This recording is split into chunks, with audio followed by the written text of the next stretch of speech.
क्या सिर्फ एक छोटी सी इच्छा इंसान की पूरी जिंदगी बदल सकती है?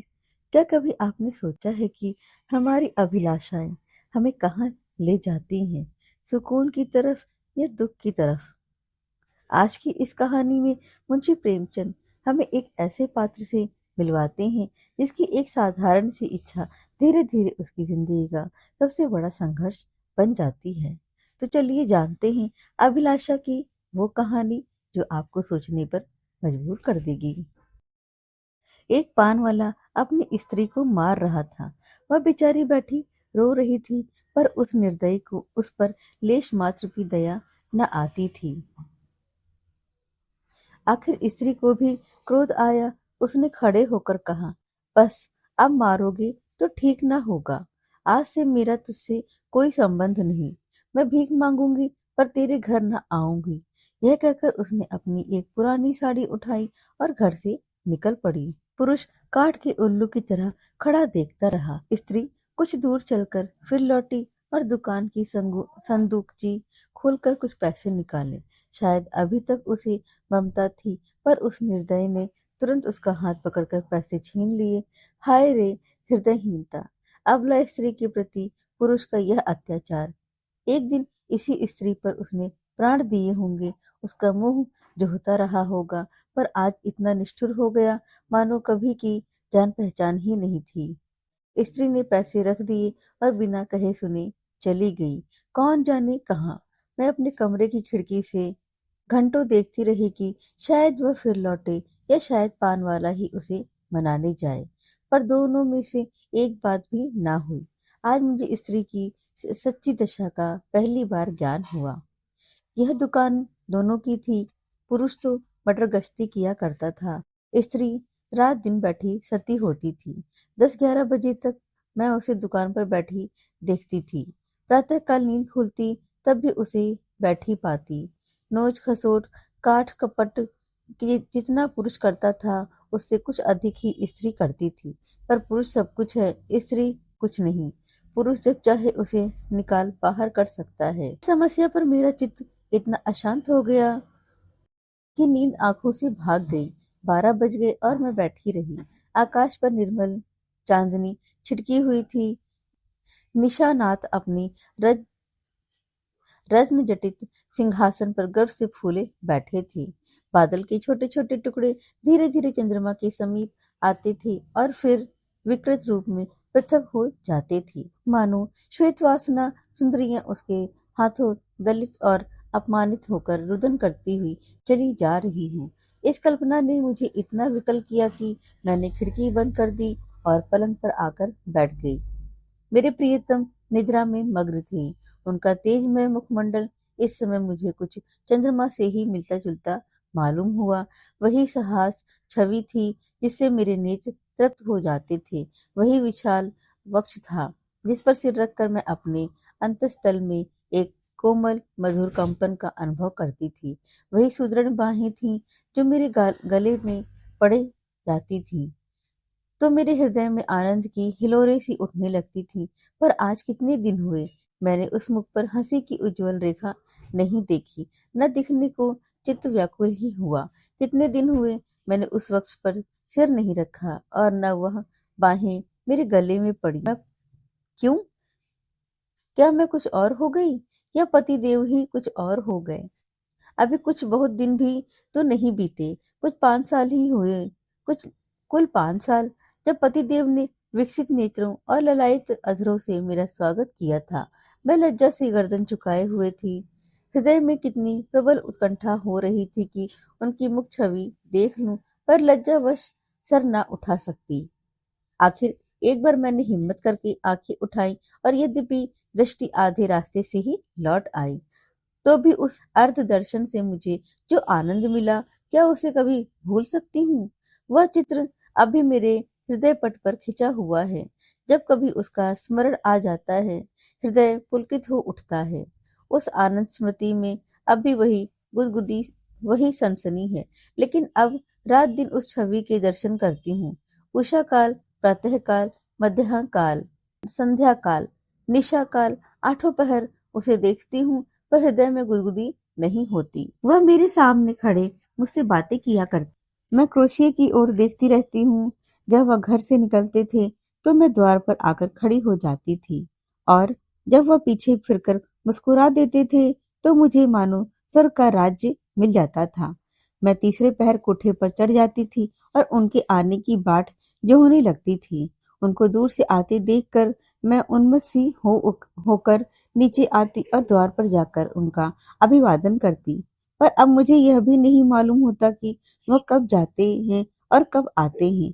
जब बाहर का दरवाजा बंद हो जाता है तो समझ जाती हूँ कि वह चले गए। जब द्वार खुलने की आवाज आती है तो समझ जाती हूँ वह आ गए। समझ में नहीं आता कि मैं ही कुछ और हो गई या पति देव ही कुछ और हो गए। तब वह घर में बहुत न आते थे।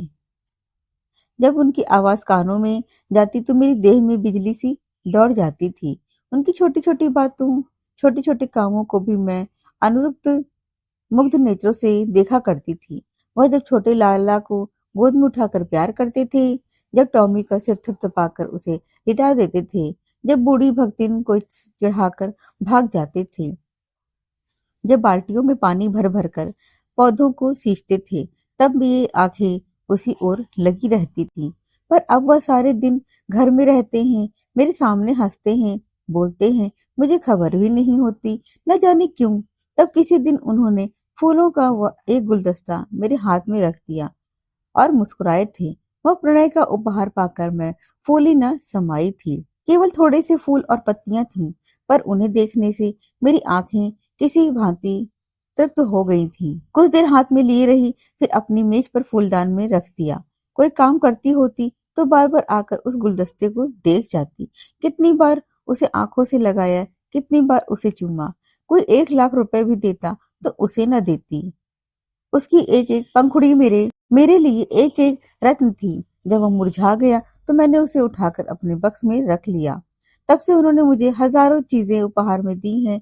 एक से एक रत्न जटित जटित आभूषण हैं, एक से एक बहुमूल्य वस्त्र हैं, और गुलदस्ते तो प्रायः नित्य ही लाते हैं।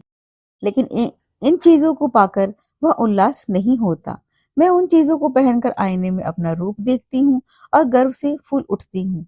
अपनी हमजोलियों को दिखाकर अपना गौरव और उनकी ईर्ष्या बढ़ाती हूँ। अभी थोड़े ही दिन हुए हैं, उन्होंने मुझे चंद्रहार दिया है। जो इसे देखता है मोहित हो जाता है। मैं भी उसकी बनावट और सजावट पर मुग्ध हूँ।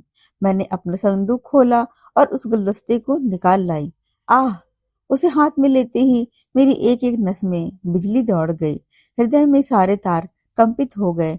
वह सूखी हुई पंखुड़ियां जो अब पीले रंग की हो गई थीं, बोलती हुई मालूम होती थीं। उसके सूखे मुरझाए हुए मुखों के अस्फुटित कंठित अनुराग में डूबे शब्द साए साए करके निकलते हुए जान पड़ते थे। किंतु वह रत्न जटित कांति से दमकता हुआ हार स्वर्ण और पत्थरों का एक समूह था, जिसमें प्राण न था, संज्ञा न थी, मर्म न था। मैंने फिर गुलदस्ते को चूमा, कंठ से लगाया, आर्द्र नेत्रों से सींचा और फिर संदूक में रख दिया। आभूषणों से भरा हुआ संदूक भी उस एक स्मृति चिन्ह के सामने तुच्छ था। यह क्या रहस्य था? फिर मुझे उनके एक पुराने पत्र की याद आई। उसे उन्होंने कॉलेज से मेरे पास भेजा था। उसे पढ़कर मेरे हृदय में जो आनंद हुआ था, जो तूफान उठा था, आंखों से जो नदी बही थी, क्या उसे कभी भूल सकती उस पत्र को मैंने अपनी सुहाग की पिटारी में रख दिया था। उस समय उस पत्र को पढ़ने की प्रबल इच्छा हुई। मैंने पिटारी से वह पत्र निकाला। उसे स्पर्श करते ही मेरे हाथ कांपने लगे, हृदय में धड़कन होने लगी। मैं कितनी देर उसे हाथ में लिए खड़ी रही, कह नहीं सकती। मुझे ऐसा मालूम हुआ कि मैं फिर कहीं हो गई हूँ। मैं फिर वही हो गई हूँ जो पत्र पाते समय थी। उस पत्र में क्या प्रेम के कवित्वमय उद्गार थे, क्या प्रेम की साहित्यिक विवेचना थी, क्या वियोग व्यथा का करुण क्रंदन था। उसमें तो प्रेम का एक शब्द भी न था। लिखा था, कामिनी, तुमने 8 दिनों से कोई पत्र नहीं लिखा। क्यों नहीं लिखा? अगर तुम मुझे पत्र ना लिखोगी तो मैं होली छुट्टियों में घर ना आऊंगा, इतना समझ लो। आखिर तुम सारे दिन करती क्या हो? मेरे उपन्यासों की अलमारी खोल ली है क्या? आपने मेरी अलमारी क्यों खोली? समझती होंगी मैं पत्र ना लिखूंगी तो बचा खूब रो लिखूंगी तो वो खूब रोएंगे और हैरान होंगे। यहाँ इसकी परवाह नहीं। 9 बजते रात को सोता हूँ तो 8 बजे उठता हूँ। कोई चिंता है तो यही कि फेल ना हो जाऊं। अगर फेल हुआ तो तुम जानोगी। कितना सरल, भोले भाले हृदय से निकला हुआ, निष्कपट, मानपूर्ण आग्रह और आतंक से भरा हुआ था पत्र। मानो उसका सारा उत्तरदायित्व मेरे ही ऊपर था। ऐसी धमकी क्या अभी वह मुझे दे सकते हैं? कभी नहीं। ऐसी धमकी वे दे सकता है जो न मिल सकने की व्यथा को जानता हो, उसका अनुभव करता हो। पतिदेव अब जानते हैं कि इस धमकी का मुझ पर कोई असर ना होगा। मैं हंसूंगी और आराम से सोऊंगी, क्योंकि मैं जानती हूँ वह अवश्य आएंगे और उनके लिए ठिकाना ही कहाँ है, जा ही कहाँ सकते हैं। तब से उन्होंने मेरे पास कितने पत्र लिखे हैं।